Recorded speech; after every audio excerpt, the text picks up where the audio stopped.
Esta semana, la vicepresidenta de los Estados Unidos recaudó millones de dólares para su futuro político dentro de la casa de un hombre cuyo dinero ayudó a construir el imperio de desinformación de Tucker Carlson, todo mientras estaba sentada a pocos pasos de una agente registrada de Qatar. Bienvenidos de nuevo a Access of Truth. Soy Emily Schrader. Y el 19 de agosto, la vicepresidenta J.D. Vance realizó una recaudación de fondos en la casa de Southampton del empresario pakistaní-iraní Omid Malak. Se recaudaron más de 5 millones de dólares para el RNC de aproximadamente 35 personas con asientos que costaban hasta $250,000. Pero esta no es la primera vez que Vance acepta dinero de Malak. Malak también organizó una recaudación de fondos en los Hamptons para Vance en 2024 y Malak no es solo un donante. También es el presidente de 1789 Capital, la firma que fundó junto con Rebecca Mercer y Chris Buskirk, que después incorporó a Donald Trump Jr. como socio, que también lideró una inversión de 15 millones de dólares en 2023 para lanzar la compañía de medios de Tucker Carlson. No mucho después de que se concretara esa inversión, esto fue lo que le pasó al programa de Tucker Carlson. Los registros de FARA presentados ante el Departamento de Justicia muestran que una firma llamada Luminate Advisors recibió $180,000 al mes por parte de la Embajada de Qatar en Washington para organizar apariciones en medios para Qatar. En marzo de 2025, Luminate facilitó una reunión amistosa entre Carlson y el primer ministro de Qatar. La propia declaración describía el propósito como defender al primer ministro de las críticas por querer detener una guerra con la República Islámica. La entrevista obtuvo 6 millones de vistas en pocas horas, pero Carlson ha sostenido que nunca aceptó ni un centavo de ningún país extranjero, mientras obsesivamente despotrica sobre Israel y los judíos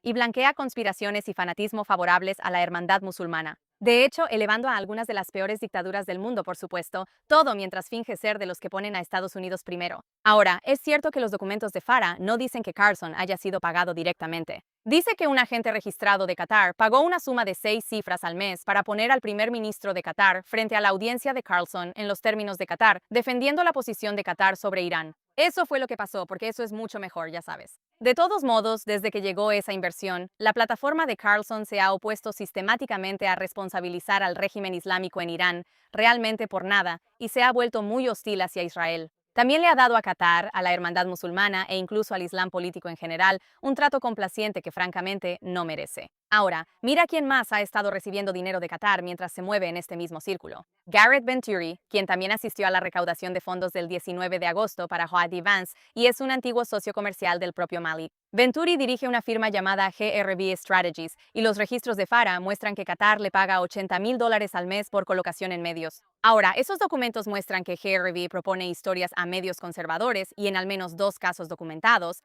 la cobertura favorable siguió en cuestión de días, con reportajes positivos tanto en Fox News como en el New York Post. Mucho antes de que él se registrara como agente extranjero para Qatar, en la prensa se describía a Venturi como representante de Omid Malik, y los dos incluso se asociaron en un negocio, financiando un medio conservador llamado The Washington Reporter. Ahora, Venturi se alejó de ese medio, su propio medio con Malik, solo después de que se registró como agente de Qatar, citando el evidente conflicto de intereses. Y aún así, seguía siendo una de las aproximadamente 35 personas dentro de la casa de Malik esta semana en la recaudación de fondos para el hombre que busca ser el candidato del Partido Republicano a la presidencia en 2028. Pero esto va más allá de una sola recaudación de fondos. Chris Buskirk, otro anfitrión de ese evento de Vance la semana pasada, también cofundó Rockbridge Network con JD Vance, una red respaldada por grandes donantes, incluyendo a Malik y también a Peter Thiel. También es la infraestructura de donantes que ayudó a construir la carrera política de Vance desde el principio. Ahora Malik no se detuvo solo en los medios y la recaudación de fondos. También creó Executive Branch,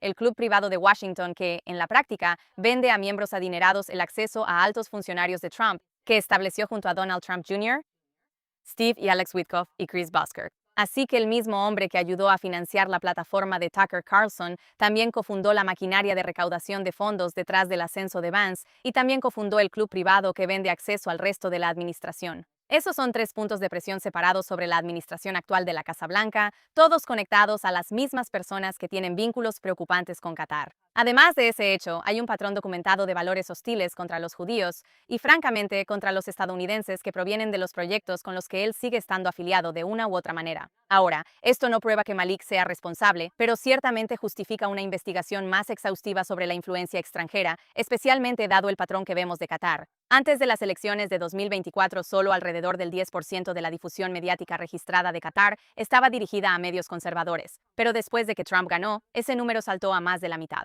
Qatar tomó la decisión deliberada de redirigir su operación de influencia hacia la derecha estadounidense. Y lo hizo a través del mismo ecosistema que financia Omid Malik y en el que seguramente J.D. Vance confiará para su futuro político. ¿Coincidencia? Es difícil olvidar que Malik también ha sido un participante recurrente en el foro de Doha, más recientemente junto a Neil Patel, el director ejecutivo de Tucker Carlson Network, y el exministro de Relaciones Exteriores del régimen islámico, Jalal Zarif, e incluso Trita Parsi de la República Islámica. Ahora, el hecho de que estos mismos nombres aparezcan repetidamente en los círculos del gobierno catarí, que abiertamente promueven los intereses de la hermandad musulmana, debería alarmar a cualquier estadounidense, porque Qatar no es una monarquía amistosa con algunos defectos menores. Es una dictadura opresiva de la hermandad musulmana que no comparte los valores de Estados Unidos. Es un Estado que ha sido acusado de practicar la esclavitud moderna, donde la disidencia es castigada brutalmente, las personas LGBT están sujetas a la pena de muerte y los terroristas han encontrado refugio seguro en repetidas ocasiones. Este es el mismo Estado que alojó al liderazgo de Hamás durante años, y es el mismo gobierno cuyos agentes registrados ahora tienen una vía pagada hacia el hombre que podría ser el próximo candidato republicano a la presidencia. Haz las cuentas. ¿Qué significa esto para la toma de decisiones en la Casa Blanca? Qatar tiene un interés estratégico obvio en asegurarse de que quien lidere el Partido Republicano después de Trump esté rodeado de personas favorables a Doha, y así es exactamente como están operando.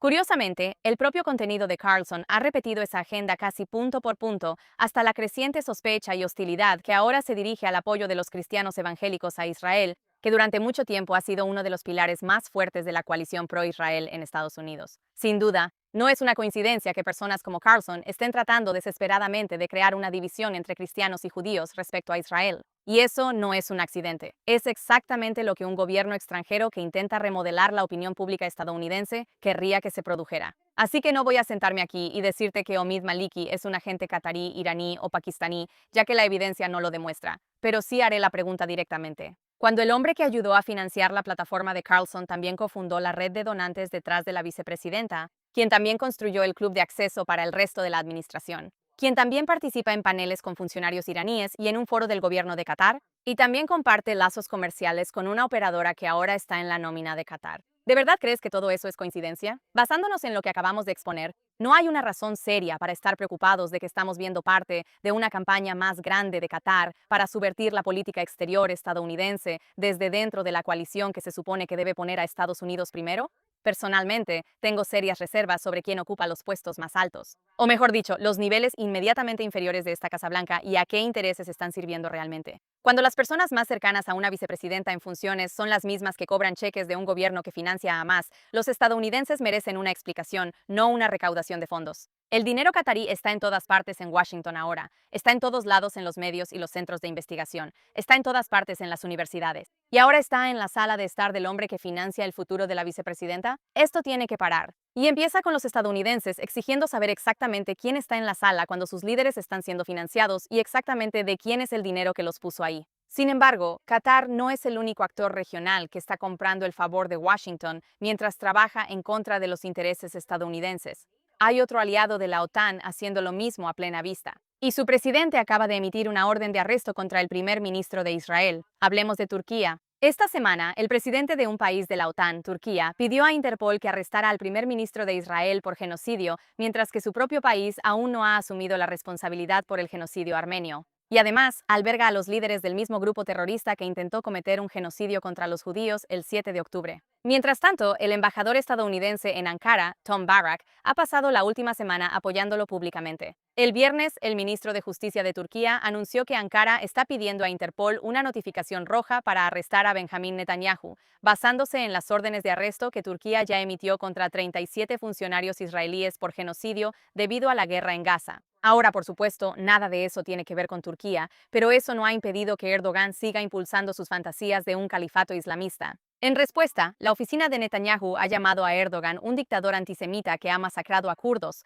alberga a terroristas de Hamás, ocupa la mitad de Chipre y encarcela a un número récord de periodistas y políticos que se oponen a él. Y tienen razón.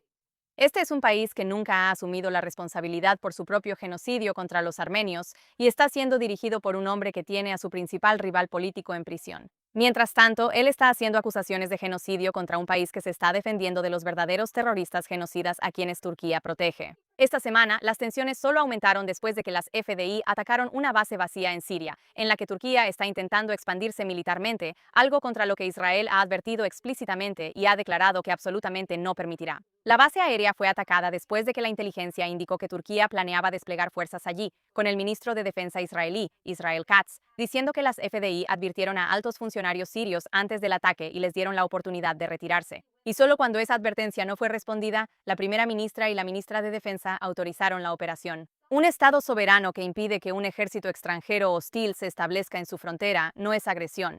Es el estándar mínimo de autoconservación, y cualquier país en el mundo haría lo mismo. Además, nada en la OTAN protege el derecho de Turquía a amenazar a Israel, especialmente en territorio extranjero de otro Estado soberano que no es miembro de la OTAN, Siria. Pero aquí es donde se vuelve indignante porque en respuesta a este acto de autodefensa, Tom Barrack, el embajador actual de Estados Unidos en Turquía, así como el enviado especial para Siria, públicamente calificó ese ataque como una escalada innecesaria, y esta no es la primera vez que Barrack ha tomado el lado de Ankara por encima de un aliado de Estados Unidos o incluso por encima de los propios intereses estadounidenses. Intereses. Apenas unos días antes, fíjate lo que le dijo a un entrevistador sobre los Altos del Golán, en directa oposición a la política de Estados Unidos y al presidente Trump, ya sabes, su jefe. El presidente Trump ha trazado una línea orientada a la moderación. En los Altos del Golán con Siria, todavía ocupan el Golán en contra de las resoluciones de la ONU, en contra de todo el orden internacional que ha dicho que el Golán es de Siria. Entonces, ¿cuánto tiempo continúan estas incursiones hasta que baje la tensión? Ahora, en 2019, el presidente Trump firmó una proclamación formal reconociendo la soberanía israelí sobre los Altos del Golán. Esta es la política estadounidense firmada por el presidente al que sirve Barrack. Sin embargo, Barrack salió en televisión y lo contradijo para complacer a los gobiernos sirio y turco a los que está cortejando. ¿En serio? Desafortunadamente, esto es algo habitual en Barrack. Ha sido una de las voces más fuertes en Washington, presionando para que Turquía vuelva al programa F-35, el mismo programa del que Turquía fue expulsada en 2019, por comprar el sistema de misiles ruso S-400, un sistema que permitiría a Moscú estudiar la firma de radar del propio avión furtivo de Estados Unidos. Ha llamado al hecho de que Trump acepte a Turquía de nuevo en ese programa un momento decisivo, como si recompensar a un país que aún no quiere renunciar al sistema ruso fuera algo digno de celebrarse. Una y otra vez, Barak parece priorizar los intereses del régimen turco por encima incluso de los de Estados Unidos. Entonces, ¿para quién trabaja realmente Tom Barak?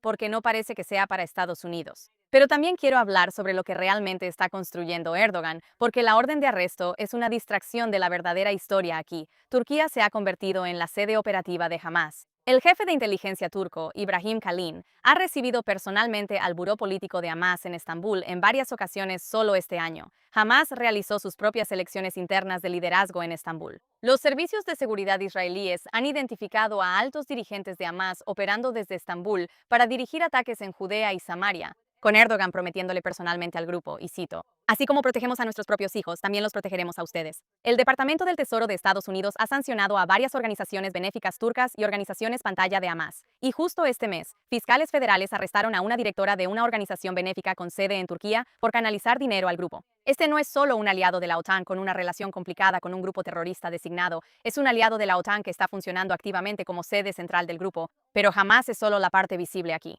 El propio ministro del Interior de Erdogan dijo abiertamente que espera algún día servir como gobernador de Jerusalén. El propio Erdogan se ha presentado ante los líderes árabes como el legítimo heredero de los sultanes otomanos. Se ha identificado que organizaciones sin fines de lucro turcas, que operan bajo la propia ley de sociedades benéficas de Ankara, son centros de financiamiento para la hermandad musulmana en toda la región. Este es un proyecto deliberado y documentado para reconstruir el dominio turco sobre el antiguo mundo otomano bajo la bandera del Islam político, e Israel es solo un país que se interpone en su camino. Así que si Turquía es claramente un actor desestabilizador y lo es cada vez más con cada nuevo día. Si han estado fuera de este programa F-35 durante 6 años porque no quieren renunciar a un sistema de misiles ruso, si es el único miembro de la OTAN que nunca ha sancionado a Rusia por Ucrania, si ocupa militarmente la mitad de Chipre y lo ha hecho durante 50 años, si encarcela a más periodistas que casi cualquier otro país en el mundo, y si su presidente actual está emitiendo órdenes de arresto contra el líder del aliado más cercano de Estados Unidos en Medio Oriente, mientras recibe al grupo que masacró a sus ciudadanos, ¿por qué siguen en la OTAN?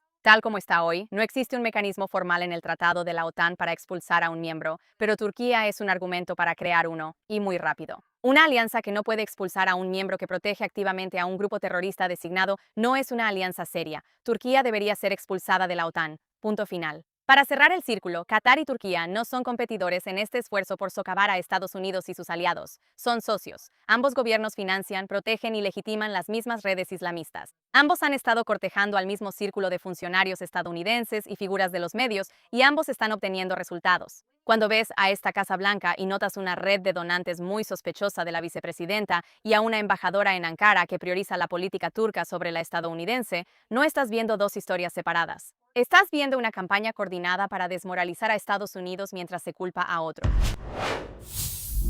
Bueno, ahora es momento de lo bueno, lo malo y lo feo. Y quiero empezar con lo bueno esta semana porque un estudio de Hollywood realmente se enfrentó a uno de los más persistentes fanáticos anti-israelíes en Hollywood. Sí, estoy hablando de Mark Ruffalo. Ahora, para dar contexto, déjenme explicar quién es realmente Mark Ruffalo, porque no es alguien que hizo un comentario al azar que se está malinterpretando, es un lunático completamente obsesionado con los judíos. Hace 6 años, Ruffalo llamaba a Israel un estado de apartheid. En 2021 incluso acusó a Israel de cometer genocidio, demostrando ya que no tiene idea de lo que realmente significa esa palabra. Mientras tanto, después del 7 de octubre, mientras todavía se estaban identificando los cuerpos de 1.200 israelíes asesinados, Ruffalo ya estaba publicando peticiones que enmarcaban el conflicto como una matanza de niños por parte de Israel. Cuando 4 rehenes fueron rescatados del cautiverio de Hamás, Ruffalo ni siquiera pudo llamarlo un rescate, lo llamó una liberación, como si Hamás les hubiera hecho un favor por bondad de su corazón. Cuando 6 rehenes, incluyendo al ciudadano estadounidense Hersh Goldberg Polin, fueron encontrados ejecutados por sus captores, su respuesta fue culpar al apoyo estadounidense a Israel, una publicación tan indefendible que él mismo la borró. Luego, el año pasado, volvió a llamar a esta situación un genocidio y firmó un compromiso formal para boicotear por completo a las instituciones cinematográficas israelíes porque, al parecer, son responsables. Pero colaborar con instituciones iraníes no es ningún problema, ¿verdad, Mark? Esta semana, Mark aplicó esa misma lógica, o la falta de ella, a una fusión corporativa, acusando a la familia judía estadounidense Ellison de impulsar, cito, algunas de las fuerzas más destructivas e inhumanas del mundo. ¿Por la tecnología de Oracle que apoya a Israel después del 7 de octubre?